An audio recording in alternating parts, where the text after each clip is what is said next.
At 10:47 this morning, Congresswoman Pramila Jayapal did something unprecedented.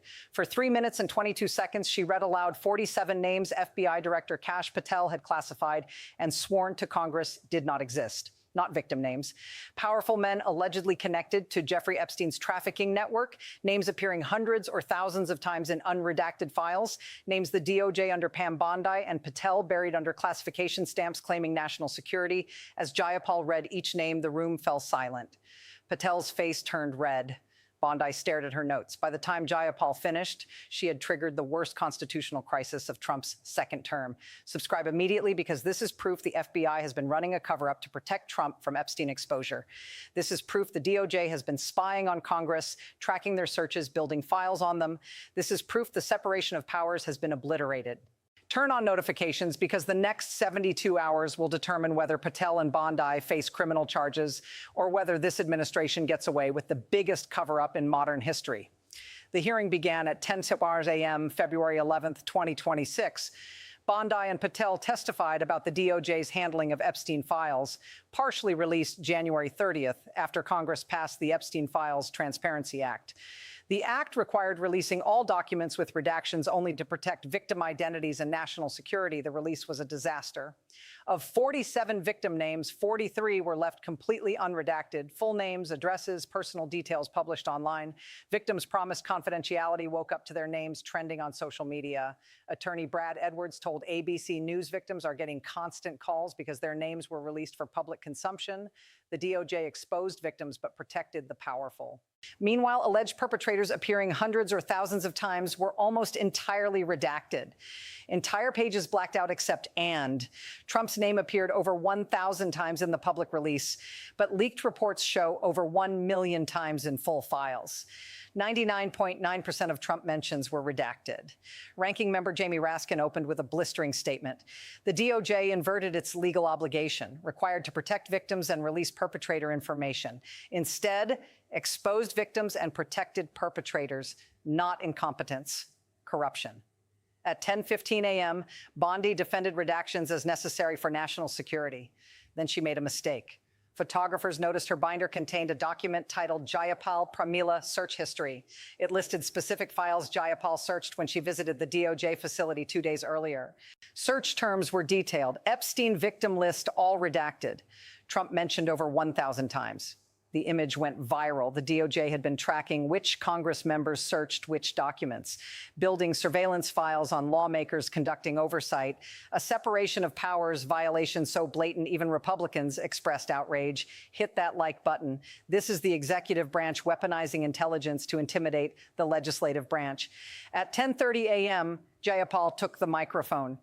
Director Patel, in September 2025, Congresswoman Ocasio-Cortez asked if Trump's name appears in Epstein files more than 1,000 times. You said fewer than 100 times. Is that correct? Patel shifted. That was my understanding. You are the FBI head. Either you reviewed them before testifying or you did not. I reviewed summaries. So you testified under oath about files you had not reviewed. I relied on my team. Your team lied or you lied to Congress. No third option. The public release alone contains over 1,000 mentions. Leaked reports indicate over 1 million mentions. Did you lie to Congress? The room erupted. Republicans shouted point of order. Democrats cheered. Chairman Jim Jordan gavelled for order. Patel refused to answer. I stand by my testimony. You stand by perjury. That is a felony. Lying to Congress is a crime. Drop a comment. Should Patel be prosecuted for perjury or is this political theater? At 10:42 a.m., Jayapal shifted gears. The Attorney General brought my search history to this hearing. She tracked what I search in the Epstein files, not oversight, surveillance, a separation of powers violation. Bondi tried to interject. We track all searches to ensure victim information is protected. You tracked my searches. Did you track Republican members? Chairman Jordan? Silence. Bondi did not answer. You didn't, because this is not about protecting victims. This is about intimidating members who ask too many questions about Trump. At 10:47 a.m., Jayapal made her move.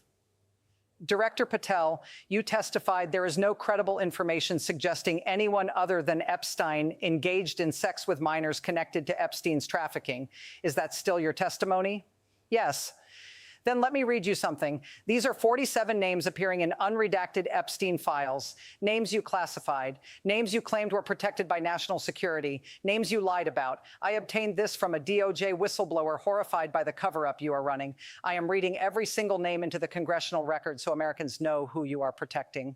For 3 minutes and 22 seconds, Jayapal read politicians, business leaders, foreign dignitaries, celebrities, some expected, others shocking, each name followed by notation, mentions in files, nature of allegations, whether DOJ interviewed them. The room was silent, Patel frozen. Bondi stared at notes. Republicans looked uncomfortable. Democrats took notes.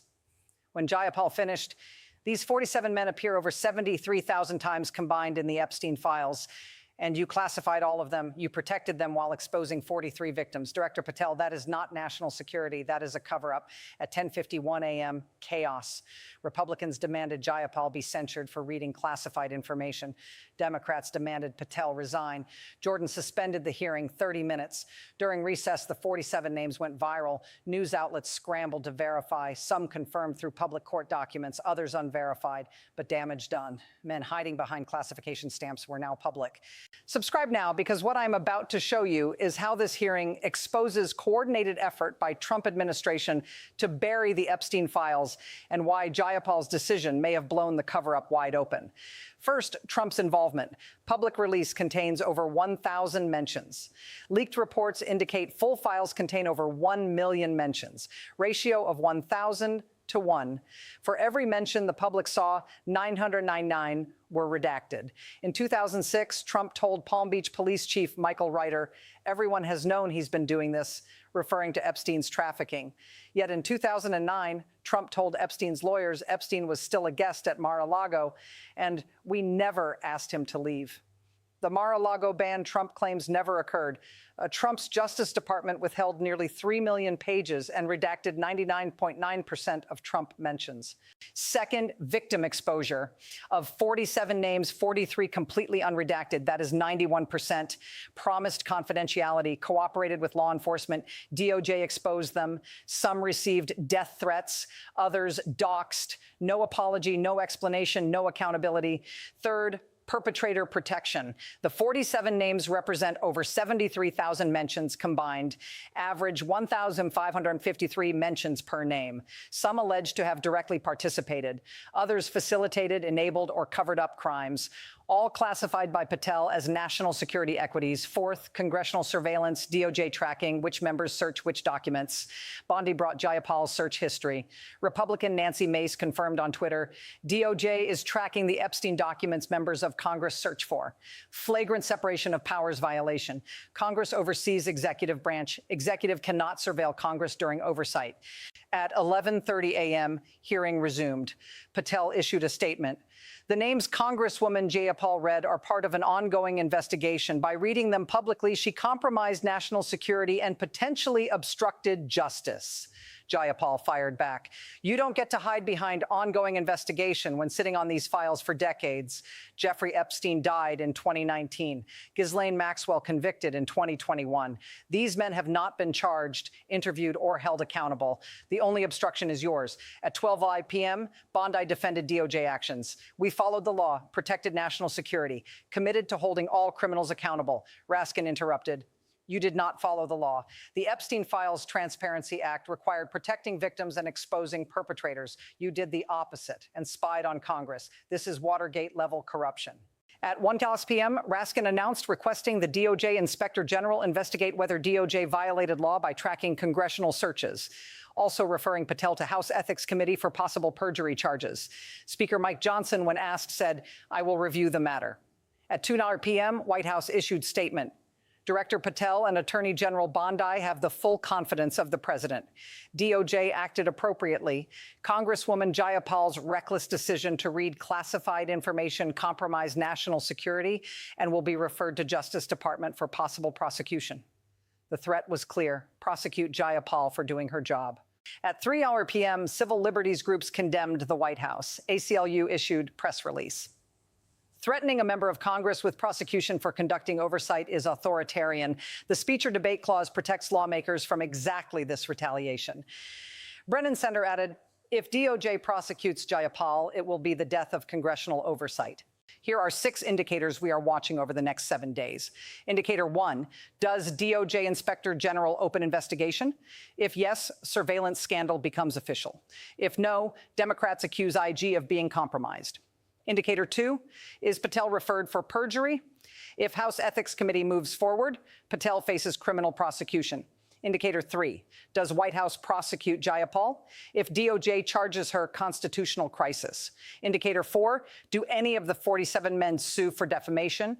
If they claim innocence and sue, they open themselves to discovery. Indicator 5, do whistleblowers come forward? Jayapal got the list from DOJ Insider. Will others leak more? Indicator 6, does full unredacted file leak? If all 3 million pages appear online, cover-up collapses. Here are 3 scenarios. Scenario 1, Patel resigns. IG investigation confirms DOJ violated law. Patel steps down to avoid prosecution. Trump appoints new FBI director. Epstein files fully released. Congressional oversight vindicated. Victims receive apologies. The 47 men face investigation. Democracy, tested to its limit, survives. Scenario 2, Jayapal prosecuted. White House doubles down. DOJ charges Jayapal with disclosing classified information. Case goes to court. Democrats rally around her. Trial becomes referendum on Trump's cover-up. Jayapal becomes resistance symbol. Other Congress members, emboldened, read more classified information on House floor. Speech or debate clause protects them. DOJ cannot prosecute them all. Full constitutional crisis where Congress and executive are at war. Scenario 3, stalemate. IG investigation drags on. Patel refuses to resign. No one prosecuted. The 47 names fade from news. Cover-up continues. Victims remain exposed. Perpetrators remain protected. Congressional oversight proven toothless. The message: executive branch can surveil Congress, lie to Congress, face no consequences. Death of oversight, triumph of corruption. Subscribe now. Like this video, comment your prediction. In 1973, Watergate, Senator Sam Ervin demanded Nixon turn over White House tapes. Nixon refused, claiming executive privilege. Supreme Court ruled against Nixon in United States versus Nixon. No person, not even the president, is above the law. Nixon complied, released tapes. 16 days later, resigned. System worked. But in 2026, different reality. Jayapal demanded transparency. Patel lied. Bondi spied on her. White House threatened prosecution. The question is whether the system can enforce accountability when executive refuses compliance and actively retaliates. What I know for certain, Jayapal read 47 names Patel classified. Patel lied to Congress about Trump's mentions. Bondi brought Jayapal's search history. DOJ exposed 43 victims while protecting powerful men. Separation of powers violated. Biggest scandal of Trump's second term. Next 7 days reveal whether we are a nation of laws or whether power protects itself at any cost. Stay with this channel. Turn on notifications. When IG investigation begins, when Patel resigns or refuses, when Jayapal is prosecuted or vindicated, you will see analysis here immediately. This is Congress exposing a cover-up, and the cover-up exposing how broken the system has become.